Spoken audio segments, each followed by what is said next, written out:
What's up? As requested by a few of you, we're just going to do a real quick draft discussion. Going to whet your appetite. Going to share a few of the names that I like. As you can see on the screen here, the draft is coming up July 14th through the 16th. So we got something to watch kind of during the All-Star break. I know a lot of people in the game don't really love that it's been moved to the All-Star break, but I think it's kind of fun from a fan's perspective.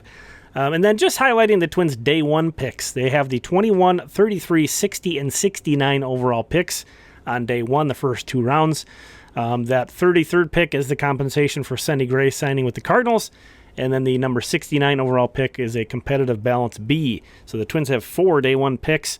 Interesting to note that. That's going to make it a fun day. A couple of resources I want to call out. So I don't pay a ton of attention to amateur baseball. I don't watch a ton of college baseball. So a lot of the things that I'm going to share are based off of things that I've seen and read from other people. One of those people is Jamie Cameron, JD Cameron, from the Destination the Show podcast, from Twins Daily, from the consensus board you can see here. So at Twins Daily, there is a consensus board that combines a bunch of different sources into a ranking of the draft prospects. I want you to check that out. I'll put a link in the description to that.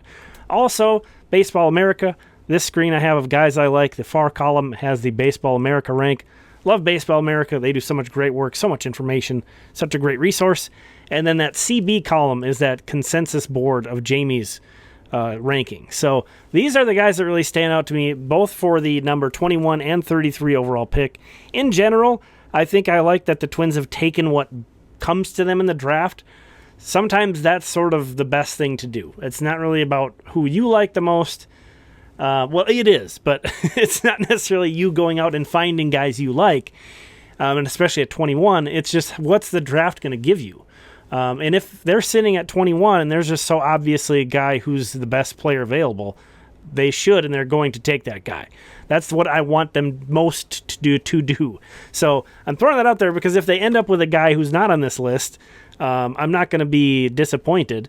Well, it depends on who, but there's certain things they can do that would disappoint me, I'm sure. But, as long as they're taking what the draft is giving them and taking generally speaking, the best available players or guys who are pretty much believed to be in the range in this first pick. Now, I do think I like it when they color outside lines a little bit in the middle rounds or maybe even in the second round. But I think in the first round in particular, I just like to kind of take best available, take what the draft has given you. But we'll talk about an interesting helium guy in just a sec. As you can see, not going to talk a ton about these guys, but these are the guys that I really like. Cam Smith, Carson Bench, Brody Brecht are the kind of the three names primarily for that number 21 overall pick. I think those would be tremendous guys to land with that 21. Talking about Wyatt Sanford, I initially had a few other high school shortstops on here. Talking about Drew Beam, I actually had a few other, not just college right-handers, but also SEC college right-handers on this list too. So I kind of wanted to force myself to narrow it down to the two of those type players that I like the most. And I do really like Wyatt Sanford.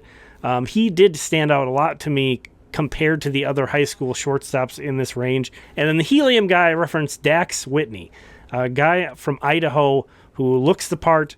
All of his pitches get good grades, but kind of the questions persist. A guy from Idaho, he's not facing a lot of great programs there. He's not pitched in a ton of showcases. There's a lot of uncertainty. He could end up being somebody reaches for and is a complete bust. Or he could be, somebody who, if you're the Twins at 33, obviously that would be a reach by what we're looking at now as Baseball America has him number 45 with the Consensus Bureau, the Consensus Board has him 72. But I honestly think, just in general, like how many drafts are you sitting at number 33 and potentially being able to grab a guy as talented as this guy is? So I found him very, very interesting. And again, I'm not an expert on a lot of these guys, but these are the names that stood out to me. And it's interesting. I put this list together before Jeremy Nygaard, who is Jamie's co-host on Destination the Show, also at Twins Daily.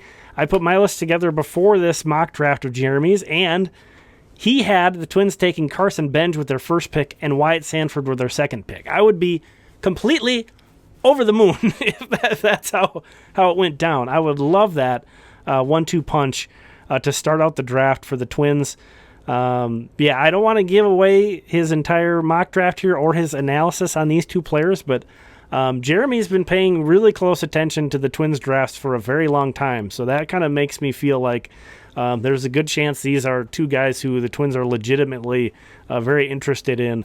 Very exciting. Very exciting to think of that potential. Obviously, sort of to pump the brakes here, the Twins are picking at 21, so just sort of to kind of put the reality blanket on. Editing time here. I kind of fumbled over the point I was trying to make the first time around, so I'm going to try it again. The Twins are not going to come away with some really crazy prospect drafting with their highest pick at 21.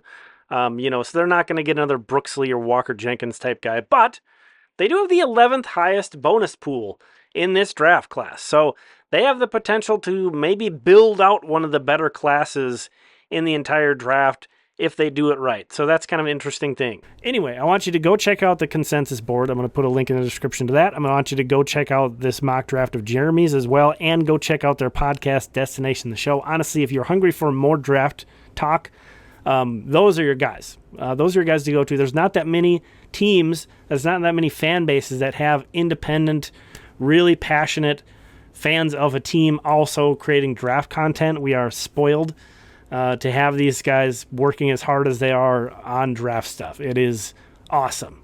I feel super lucky as a Twins fan that we have these guys content to consume. So check those out. Thanks for checking this out. We'll talk again soon.